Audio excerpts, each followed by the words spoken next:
Hello, everyone. Welcome back to DSP versus the Internet, episode 49 for the 28th of January, 2024. In part 5 every week, what I do is I do some Q&A questions with my super level members. This week, we have one person who posted up a pretty big question. I'm going to read it here and answer it, and then we're going to go right back into the submissions tier videos for the week. So, here we go. What are your... Oh, first I said, greetings, Phil. Hope this January's been well for you. Wanted to ask the following questions. Well, it's been well for me in many regards, except for the bullshit fake membership nonsense. But outside of that, everything else has been good. What are your thoughts on movies? No, excuse me. What are your thoughts on moves by the video game companies to move towards digital release of games and to phase out physical game sales completely? Digital game releases got big in the 90s and 2000s, but picked up rapidly as the internet grew over the decades since. Several developers and publishers have announced plans to move toward digital release or to end physical games for business reasons. Recently, it was leaked that Nintendo is ceasing physical production of several games and to delist them from online stores by the end of the year. Seems to make sense as a business decision. What are your thoughts? The problem most people have with it is that they like to own something physical, and they're afraid that if they don't own something physical, that it can be taken away from them. Perfect example, case in point, Sony has all this library of videos and things available on PlayStation that you can buy right now to watch on demand on your console, but they had announced about a month ago, oh, we lost the rights to this certain shows, so even if you own them because you bought it, you can't watch it anymore. It's going to go away next month. And then all of a sudden they did a 180 and said, oh, actually we got the rights back, so now you can keep watching it at least for another 2 years. And this is the problem that people are afraid of with these digital marketplaces, because you don't physically own the copy of it in your hands, and you can't place it inside of your console or your DVD player or whatever it may be. What's to stop someone from pulling your access, right? Right now, I own an insane library of digital games. I haven't bought physical games in so long that I probably own more digital than physical, right? From all the games that I used to buy physically or whatever back in the day as a YouTuber, I think I've now bought more digital because it was around 2015, 2016. I went full digital. So you figure 7+ years of full digital, probably I've bought more that way. But right now, what if Xbox Live goes down? I can't get my games, right? What if the license permissions get screwed up? And now it says, even though I own it digitally, it says you don't have access to it. I'm boned. If I had the disc, I could just pop it in and play it, right? Right? Well, here's the thing that a lot of people don't realize. The answer is no. When you buy a physical game today, you do not own the game. You own the exact same digital license as if you downloaded the game over the internet. It's exactly the same situation. The difference is the game is stored on a physical disc that can then be locally loaded onto your console, PC, or whatever, but you still have the same legal rights as if you bought it digitally. Meaning, you cannot actually own the game and do things with it as if you owned it. For example, you can't copy the game, you can't hand out copies of the game, you can't distribute the game all over the internet or give it to your friends for free, that you can't resell the game directly to someone. And you might say, well, wait a minute, yes, you can. You could go right now to a GameStop or a store and trade a game in. You're right, it's illegal. I'm not kidding. In the terms of service of all these game companies, it says right on it, resale is not allowed.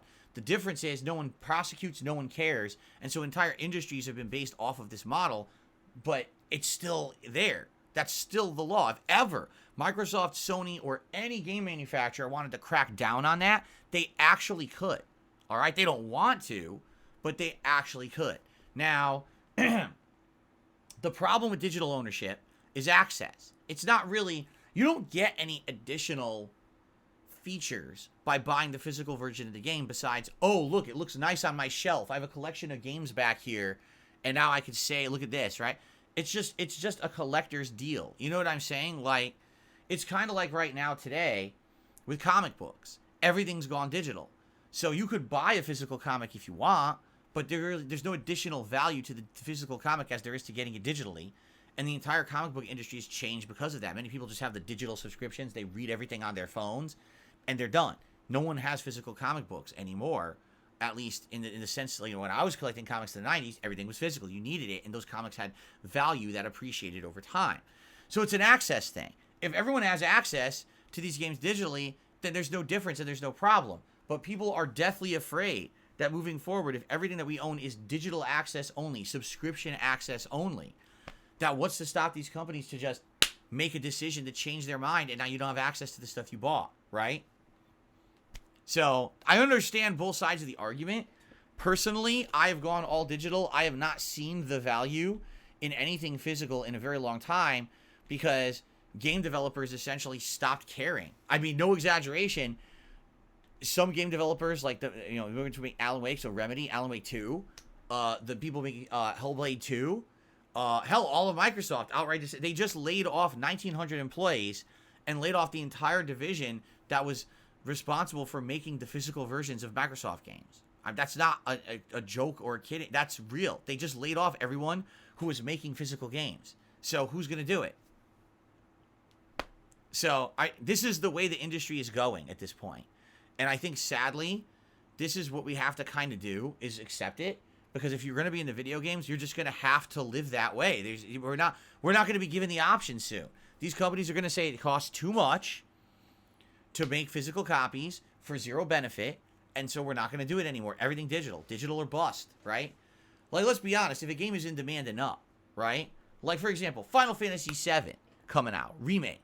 So many people want to play it. It's undoubtedly going to be probably one of the best-selling games of the year. Right now, if Square Enix said, oh, digital only, do you think that would really affect sales that much? Probably not. Everyone's going to cave and buy it digitally anyway because they want to play it, you know? All it's going to take is, like, a ton of games, like big games to do it, and then everyone else is just going to follow suit. So I would say physical copies will still exist, but it'll only be like collector's editions where you're paying more cost up front to make that physical production viable. You see what I'm saying? So, okay. Let's continue, shall we? All right, let's go on to more. By the way, thank you very much for the question. That was from a super member. The way it works on the channel, Ultra members are guaranteed to get their videos watched. Super members get to ask me Q&A questions. Submissions tier members get to submit videos. And standard members basically get emotes. Okay? All right, let's go to the next video. Here we go. Crap. Wow, I can't hear this at all. Why is the volume so low on this video? Oh, it's not. I'm not wearing headphones. Like, why is the volume so low? I'm not wearing my headphones.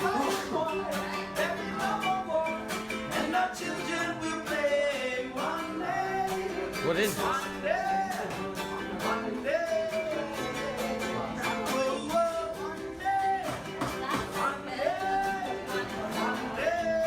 Meet Sahoyo joins the coffee shop performer on one day. So there's a coffee shop performer playing a song and this guy just starts singing with it. 7 million views? Who is Modest Yahoo? I don't know who Modest Yahoo is. Is this a celebrity or something? 7 million views?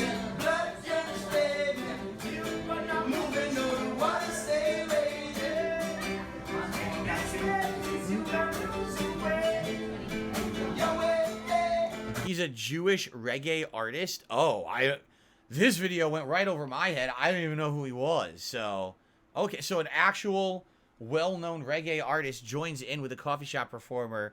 Someone happens to catch it on a phone and gets 7 million views. There you go. Oh, that's the actual writer of the song? Oh, he wrote the song. Oh, that's interesting. Oh, that's kind of cool, actually. Sadly, I just don't know. I don't know the song. So, I don't know anything about it. That's kind of neat. Yeah, that would be pretty cool if you're playing a song and the actual composer of the song walks in and starts singing it with you. Sweet.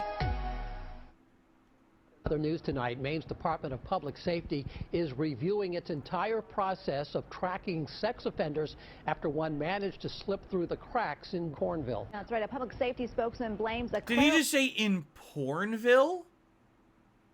Is this a joke story? Maybe this is a joke story. Error for the mistake.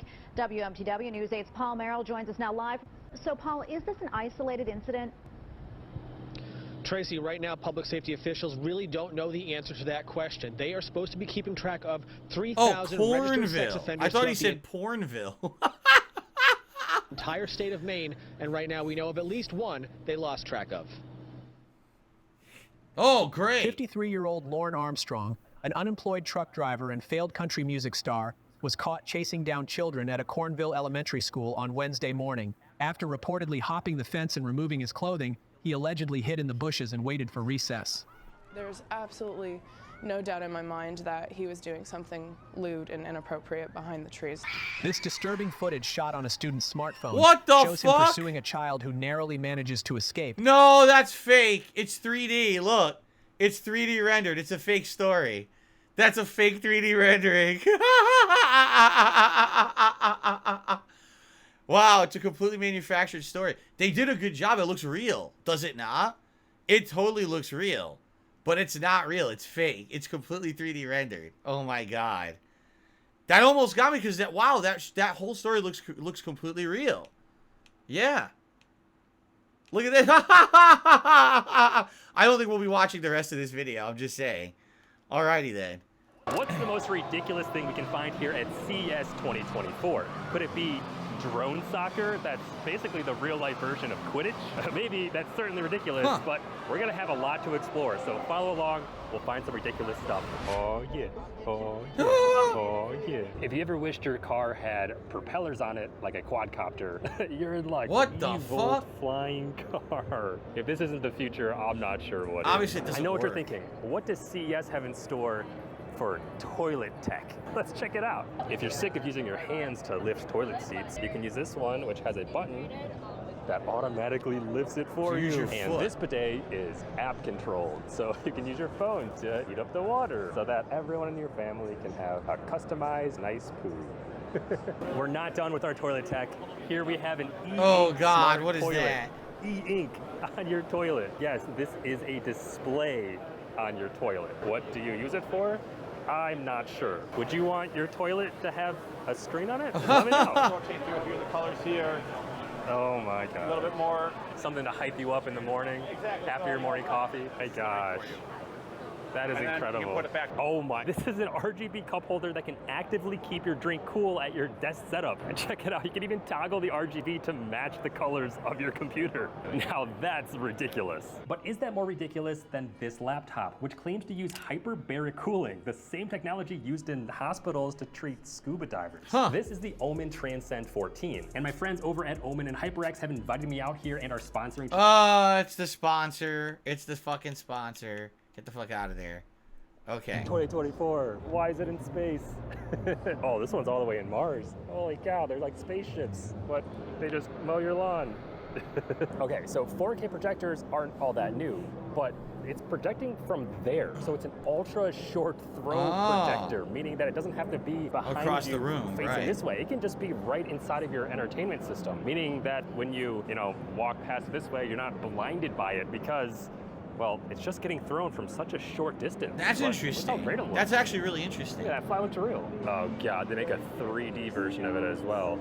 3D TVs, man, I'm just not really that sold on 3D stuff in general. Now we see a lot of monitors that have glasses-less 3D, which is pretty interesting, but it's really hard to be able to be used by multiple people at the same time, and I'm not totally convinced the added value is worth it, but I'm all for innovation. And speaking of innovations, check out these transparent TVs from LG. They have a 4K resolution, and the image quality is surprisingly good, They're considering you translucent. can see directly through any pixel that isn't fully illuminated. The fact that transparent TVs work at all is fascinating from a technology standpoint, but in practice, if you're just going to put it against a wall so you can just see like the wood paneling behind it, doesn't really feel like the best use case. But now here in this use case where you put the transparent TV as a barrier between rooms or something like that, things definitely get a little more interesting. But the fact of the matter is, right now, if we look at the backside of a transparent TV, we can certainly still see artifacts of what's on screen, but the vividness of the picture from the back is way less clear than from the front. So again, I think they're still trying to figure out the actual use case of these, but I do think they'd be really cool in museums or on like storefront windows, anywhere where there's an actual benefit from seeing through the glass while having Reminds me of tons of movies that you see, sci-fi movies from like the 80s and 90s, where they thought that everything would be an LED, and it wasn't like current LED technology. It was like this, like everything was transparent and everything. Yeah, that's very interesting. being displayed. Okay, so this looks like a normal everyday briefcase, but inside contains an entire TV and monitor. Having this would totally make me feel like an undercover spy. You ever see those anti-theft briefcase concepts from the 60s where if someone else tries to take it away, those giant prongs like stick out so you can't actually move it? It seems like you might actually want that tech built into this briefcase if there's gonna be a $1,000 TV inside of it. Ultimately, it's basically a super fancy version of a portable monitor, but I don't know, it's kind of neat. Were you guys aware that Segway makes things other than like the standing Segway scooter device? I wasn't. For example, they have a robotic lawnmower series. Hey, little buddy. They also have these Segway e-bikes, which definitely makes sense in their demographic. But they also have these like multi-terrain cruisers. And they have go-karts. Check that out. That's awesome. If you had to guess what BlackBerry's been up to recently, I'll give you a hint. It's not phones. It's cars and trucks. But specifically, they pivoted to be a software company building things focused on safety and security for other types of technologies, such as cars and trucks. Who knew? I was definitely expecting more AI buzzwords to be just kind of plastered on every single booth, even if their product doesn't truly need AI. But if I'm being honest, I'm not actually seeing that much just kind of AI slapped onto everything. Now, don't get me wrong, there's a ton of AI stuff here, but it's not just constantly being shoved down my throat, which I appreciate. They got RoboDog. Interesting. All right, we're going to go to the next video, but this is a fascinating video. I really like this one. More like this. That was a good one. Bluetooth is literally indistinguishable from magic. Give an iPhone 7 and some AirPods to a Victorian child and watch them get burned at the stake just for holding that stuff. Like, we're for real just here on a big rock with sticks and water and made Bluetooth from that. What the flip is going on here? Well, it's actually quite simple. No, it's not. That was a lie. This stuff is whack. To begin, your phone and earbuds communicate with light. Not this light, not this light either. It's like a freaky sort of light. On the electromagnetic spectrum, the human eye can see 400 to 600 nanometers. Zoom out and you'll notice the human eye is actually blind. The light that Bluetooth uses is over here, specifically 121 millimeters through 124 millimeters. Not only is this light invisible to the human eye, but the waves are so long that it can pass through walls like how visible light passes through glass. So they're basically saying that there's all kinds of light we cannot see with the human eye. Right now in this room, there could be a million other things around us we don't know are there. Light, different kinds of light waves and stuff, right? And that's how Bluetooth works. That's interesting. But how does light allow me to listen to Shakira? Ones and zeros. Say 121 millimeters is purple and 124 millimeters is green. If your phone wants to send a 1 to your earbuds, your antenna turns purple. The antenna on the earbuds sees this and tells the microchip in the earbuds, hey, it's purple. And then the microchip writes down a 1. If the phone wants to send a 0, the antenna turns green and the same thing happens. This happens about 1 million times a second. Okay, so now we know how to communicate, but this brings up about 1 million problems. For example, if my bro is next to me listening to Taylor Swift while I'm hearkening to the songs of Shakira like a real man, how does my earbuds know to ignore the Taylor Swift and only play Shakira? Well, this problem has a couple of solutions. First of all, it's not actually just purple and green. There are 79 separate sections or channels within the range of purple and green. Each channel has its own specific wavelength for 1 and 0. So while you might be in channel 37, your bro could be in channel 73. But what if there are 158 different phones and earbuds playing music in the same place, 2 for each channel? First of all, the lag would be absolutely scandalous. But still, your earbuds would limp along playing the one and only Shakira and no one else's garbage. How? Well, this is when we finally talk about how your headphones and phone pair. Think of your earbuds as being a lock. When you click the pair button on said earbuds, it actively sends out a key through its antenna. Then, in your phone settings, you can see all the keys being sent out, and your phone can say, key number 37948, I choose you. What then happens is at the beginning of each package of 1s and 0s, your earbuds change its lock. And using the old key, it gives a new key to your phone. So, your earbuds technically can hear your bro's Taylor Swift playing if it's in the same channel, but since it doesn't have the correct key, it not only ignores it completely, but it actually has no idea how to read it because the key is an encryption for the rest of the message. Now another question arises. Couldn't someone just intercept and then decrypt of all of what's being transmitted between your phone and headphones? Well, some of the engineers probably watched Little Einsteins as a kid because there's a genius solution to this problem. Your phone and earbuds don't just stay in one channel. They do something called frequency hopping. They hop around from channel to channel and do this about 1,600 times every second. Oh my God. So an eavesdropper might be able to listen in for a teeny fraction of a second, But then you change channels and they would have no way of knowing what channel you went to. But then how does both your phone and earbuds know what channel to go to? Well, when your phone initially connects and says key number 37948, I choose you, within that message, it picks out a sequence and sends that information encrypted over to your headphones before any sound is even playing. This way, your phone and headphones are the only things that know what channel they're going to go to next. So yeah, not too complicated. Now you should be able to take sticks, rocks, and water and create some Bluetooth. So basically, Bluetooth is based off light, and it's just coded light with different frequencies and codes and encryption. Okay, it's interesting, but someone made a good point in the chat. They're like, how the hell did this come to be? Like think of it this way, right? Just a few, probably 100,000 years ago, we were just a bunch of apes scratching each other's nutsacks, trying to clack two rocks together to make a spark and start a fire. And now all of a sudden, we're doing millions of things a second. Where's the jump? It seems like there's been a giant jump in the last 100 years, does it not? Like, how on earth did technology advance that much in such a short period of time, right? I don't know. It's weird. It does seem to me like things are passing so fast at this point. You know what I mean? Like, what on earth is going on? And a lot of people say aliens. You think it was the aliens? It could have been. Maybe it was the aliens. Let's watch one more video before we split the part. Man, what a bad day. Damn, I'm bushed. Better put on some of this dream cream. Keep away the nightmares. Damn, this is cold. That's nice. Feels good. Just in case I'm put some on my lips. Yeah, this does look like something that they would do on Adult Swim, doesn't it? Is it an Adult Swim promo from back in the day? Yeah, this is pretty much the stuff they would do there. Hope it's not poisonous. Good night, Huggy Man. Good night, Pierre.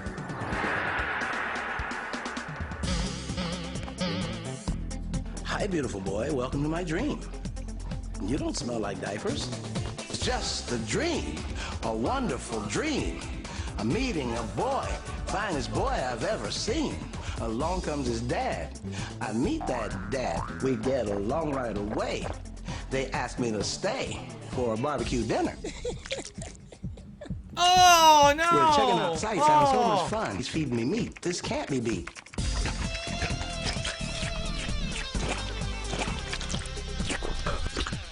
There's some sites for dads and there's some sites for children. We're looking at the sites for dads now.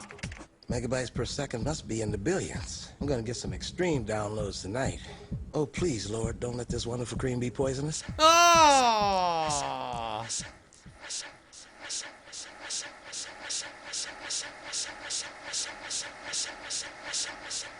We're grilling up dogs. The coals are getting hot. Whoa, his mustache is thick.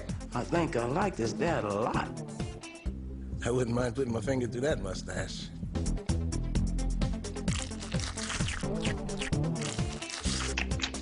This is the best dream I ever had about a boy. So for those wondering, what the fuck could this possibly be? Alright. This is the kind of weird ass shit that they used to put on Adult Swim at night. And it would be like, there'd be some anime on there. It's like, oh, this is neat. I never saw Inuyasha before. I'll watch this, right? And then, you know, classic Adult Swim was like Harvey Birdman, Attorney at Law, C-Lab, and weird shows like that. What they would do is they would take old cartoons and chop them up and redub them with like editing and comment or new voice acting that would redo the shows in a comedic way. It was known as like Stoner TV, you know, Aqua Teen Hunger Force, that cartoon, right? I liked that stuff. Then all of a sudden, in like the middle of the 2000s, this became Adult Swim, this weirdo shit. Like, what the fuck is this? Right? Like, is this supposed to be funny? It's not even funny, it's just bizarre. And it's so bizarre that I guess you're supposed to laugh. But it's like, weird doesn't equate to funny. Weird sometimes is just fucking odd. Weird. Sometimes even scary. Like, what is this? Is it supposed to be a real story that I'm taking seriously? Is it supposed to be I laugh at how bizarre it is? Is this, I don't get it. And of course, I guess everyone can just take it as the way you want. Like, oh, it's this, it's that. But it's dumb. Like, when it's late night, like, I'll be honest, I told you guys, back then I used to drink all the time, right? So it's late night, I'd be having a drink, turn on Adult Swim and laugh your ass off for like 2 hours at the funny stuff. And then this shit started going on there. And I was like, I really don't want to watch Adult Swim anymore. Like, I don't get it. I don't understand what happened, that they changed the whole way that channel was supposed to be at night. I didn't get it. So, yeah, this is fucking weird. This is something that I never would have watched. I probably would have been just, like, scratching my head, like, what the hell was this shit? You know? It's bizarre. It fits the format of this show because it's weird to react to, but what on earth? I don't get it, right? All right, guys, thanks so very much. We got one more part left of DSP versus the internet for this week. I'll see ya in part 6 very soon.